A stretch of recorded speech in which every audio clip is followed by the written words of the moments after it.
Avengers doomsday की hype इतनी अच्छी है कि उसके सिनेमा कॉन के ट्रेलर के डिस्क्रिप्शन आते ही फैंस के होश उड़ गए। और मैं इस चीज आज की वीडियो में बताऊंगा कि कैसे सेंट्री डिस्ट्रॉय करेगा एवेंजर्स को। तो मैं वेलकम करता हूँ आप सबको अपनी एक नई वीडियो में। तो वीडियो को शुरू करने से पहले प्लीज हमारे वीडियो को लाइक कर दीजिए, चैनल को सब्सक्राइब कर दीजिए, हमें कमेंट करके बताइए कि क्या आप लोग सेंट्री को एज अ मेन कैरेक्टर मानते हैं कि नहीं। विदाउट एनी टाइम इस वीडियो को शुरू करते हैं। तो सिनेमा कॉन में जो हमें ट्रेलर दिखाया गया उसमें जो एक पीप मोमेंट था, वो मोमेंट क्रिस एवांस के कैप्टन अमेरिका की एंट्री होती है, जिसमें एंट्री होती है वो थॉर के हाथों से मेनियर को समन कर लेता है। थॉर बरदू रहा है मेनियर का।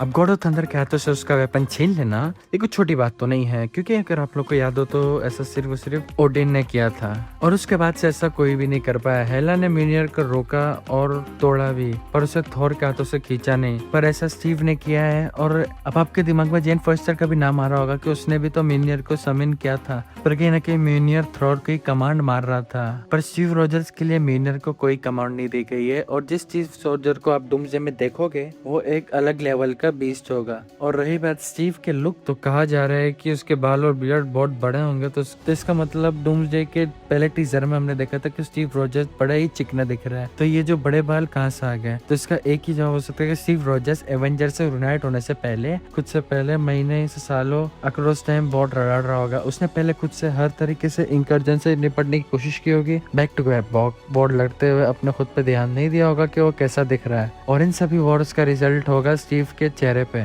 और सालों तक मल्टीवर्स और वर्ल्ड अकेले लड़ने की वजह से ही स्टीव इस लेवल की वर्दीनेस पर पहुंचा है कि ओडिन हॉल करता था। तो जिस स्टीव रॉजर्स को आप लोग देखने वाले डूम्सडे में, उसके पास इतना ज्यादा बैटल एक्सपीरियंस होगा कि इतना कैपेबल होगा कि वो एक नहीं बल्कि मल्टीपल यूनिवर्सेस के आर्मी के लीडर होगा। अब बात करते हैं इस टीजर के दूसरे फेज की या पॉइंट की। ट्रेलर का वो सीन जहाँ पे थॉर ये कह रहा है कि पास में उसने और उसके दोस्तों ने कई दुश्मनों को सामना किया, और वो सब के सब थॉर को इतना ज्यादा नहीं डरते थे जितना ये नए दुश्मन ने डरा दिया। अब आप ये बोलना नहीं कि ये वो सेम थॉर है जिसने इन्फिनिटी गॉटलैंड वाले थेनोस का तक सामना किया था, और उस थेनोस के आगे भी ये थॉर उसकी आंखों में डालकर खड़ा था और उसकी ऐसी की तैसी करती थी। वो लिटरली थेनोस को अपने दुश्मनों की लिस्ट में एक नए नाम की तरह देख रहा था कि वो थॉर है जो सालों तक डिप्रेस्ड और अनफिट होने के बाद भी बिना सेकंड थॉट के थेनोस से लड़ने के लिए कूद पड़ा था। और वहीं थॉर ये कह रहा है कि उसे डर लग रहा है किसी के अगेंस्ट वॉर में उतरने में, और अब हद तक आइडिया है कि उसे कितना रूटलेस होना होगा ताकि वो थॉर को डरा दे। फिर ट्रेलर का अगला सीन जहाँ पे थॉर स्टॉर्म बेकर पे डूम पे अटैक करता है, स्टॉर्म बेकर को एक याद से ब्लॉक कर देता है। अगले शॉट में थॉर कह रहा है कि उसे अगले किसी मेरिकल की जरूरत पड़ेगी। आप इस पूरे थीम का ग्रेविटी समझो, रूसो ब्रदर्स वो है जिसने थॉर को उसके ट्रू गॉड लेवल पावर्स पर दिखाया था। इतना बड़ा थ्रेड है कि थॉर इस तरह की बातें करने लग गया है। वही ट्रेलर में बार बार डूम की पावर लेवल को एक्सप्रेस करने के लिए थॉर को इसीलिए इस्तेमाल कर रहे हैं क्योंकि ऑब्वियसली थॉर एक गॉड है, और कहीं ना कहीं एवेंजर्स का सबसे स्ट्रॉन्गेस्ट हैवी हिटर थॉर है। तो अगर सबसे स्ट्रॉन्गेस्ट एवेंजर ये बातें करेगा तो जाहिर सी बात है कौन ही उसके थ्रेट के सामने टिकेगा। तो डॉक्टर डूम तो एक स्टेट ऑफ पावर हाउस होगा। अब बात है एक्समैन वर्सेस एवेंजर्स पर। तो हम हर चीज, तो इतने टाइम से हम लोग जिस चीज पे बात कर रहे थे एक्समैन वर्सेस एवेंजर्स होगा, तो शूटिंग के दौरान कई बड़ी खबरें भी आती है। सिनेमा कॉन एक्सक्लूसिव ट्रेलर के में ये चीज कंफर्म हो गया है कि एवेंजर्स वर्सेस एक्समैन होगा, और ये बड़ा ही इंटरेस्टिंग बैटल हो गया, क्योंकि ऐसा लग रहा है कि रूसो ब्रदर्स ने बड़े ब्रिलियंट तरीके से इस वर्सेस बैटल का मैचअप ढूंढा है। मैं बहुत ज्यादा एक्साइटेड हूँ कि बाकी कैरेक्टर्स मैचअप करने के लिए क्या क्या सोचा गया है। और trust me, Avengers versus X Men और भी ज्यादा इंटेंस और मजे का होगा। और जैसा हमने एक्सपेक्ट किया था कि ये पूरी फाइट एक्समेंशन में होगी, जब 616 और एक्समैन यूनिवर्स का इंकर्जन होगा तो एक्समैन और एवेंजर्स आमने सामने आएंगे, और हर टीम का बस एक ही फोकस होगा, और वो है अपने यूनिवर्स को बचाना। और इसी वजह से ही दोनों साइड्स अपनी एब्सोल्यूट 100 देंगे। तो इस बैटल में कोई भी पीछे हटने का नाम नहीं लेगा, कोई रुकना ही नहीं चाहेगा जब तक वहाँ पे थॉर की एंट्री ना हो जाए। और मैं थॉर की तरफ बात कर रहा हूँ क्योंकि एक ट्रेलर में शॉर्ट में थॉर कह रहा है कि तुम सबको अपनी बचकाने शिकायतों को दूर करना होगा, और जो भी मैं बोलने वाला हूँ उससे ज्यादा कुछ एज्यूम मत करना। और वो ये है कि अगर तुम सब हमारे साथ आते हो तो इस पॉइंट के बाद से हम एकजुट होंगे, तभी कोई ऐसा ही कहेगा अगर वहाँ पे बहुत ही खतरनाक विलन या कॉन्फ्लिक्ट होगा। और थोड़ा वहाँ पे आके वो समझाएगा कि देखो अभी मल्टीवर्स की जैसी हालत है, उस हिसाब से आप मत लड़ो, और एक साथ आके अपने पर्सनल ग्रेजेस बुला के इस यूनिवर्स को बचाने की कोशिश करो।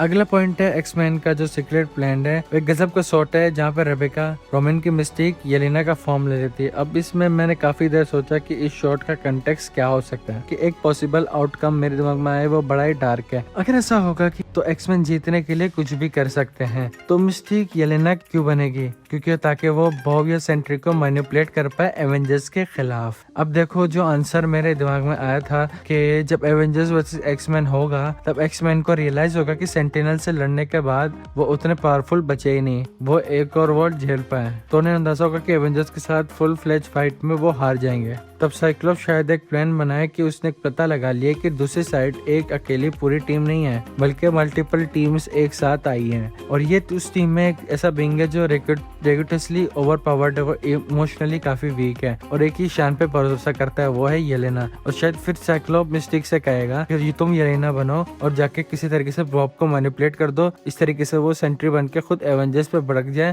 क्योंकि एवेंजर्स तब तक हमें बिल्कुल भी हरा पाएंगे जब खुद सेंट्री नाम की मुसीबत से निपट रहा होगा। और जैसा हो गया तो मैं बता रहा हूँ कि जिस साइक्लोप्स को हम देखने वाले हैं वो हीरोइक नहीं बल्कि बहुत मीन और रेडी टू डू एनीथिंग वाला कैरेक्टर होगा। और मैं इस चीज के साथ भी हूँ क्योंकि जाहिर सी बात है भाई, आपका यूनिवर्स खतरे में, आपके पास कोई ऑप्शन ही नहीं है कुछ बचाने का। सिर्फ ट्रेलर की शुरुआत में डूम कहता है कि कुछ तो होने वाला है, कुछ ऐसा जिसमें हम सब मिलकर भी नहीं रोक पाएंगे। और इससे पहले कि आज का दिन खत्म हो, हमें एक मुश्किल फैसले के साथ अलविदा लेना चाहिए। और डूम का ये नरेशन कन्वर्सेशन कम एक एड्रेसिंग ज्यादा लग रहा था। और ये बात या तो डूम ऐलान कर रहे हैं या तो किसी को धोखा देने से पहले कहेगा। पर दोनों केसेस में ये इंपॉर्टेंट वर्ड ये होगी कि डूम ने वी वर्ड का इस्तेमाल किया। और ये डिटेल काफी जरूरी है क्योंकि डूम इतना बड़ा ईगोइस्टिक है क्योंकि वो मैप पे बहुत ज्यादा जोर देता है और वो यहाँ पे हम कह रहा है। तो ये कौन है? ये हम। क्या हो सकता है कि यहाँ पे डूम अपने हार्वेंजर्स के साथ फैंटास्टिक फोर से ये बात कह रहा है कि अब वो रीड को धोखा देने वाला है और अपनी टीम को लेकर रीड से अलग हो जाएगा, या फिर ये बात डूम खुद अपने हार्वेंजर से कह रहा होगा जहाँ पे वो हार्वेंजर्स को मिशन सौंप के कहेगा कि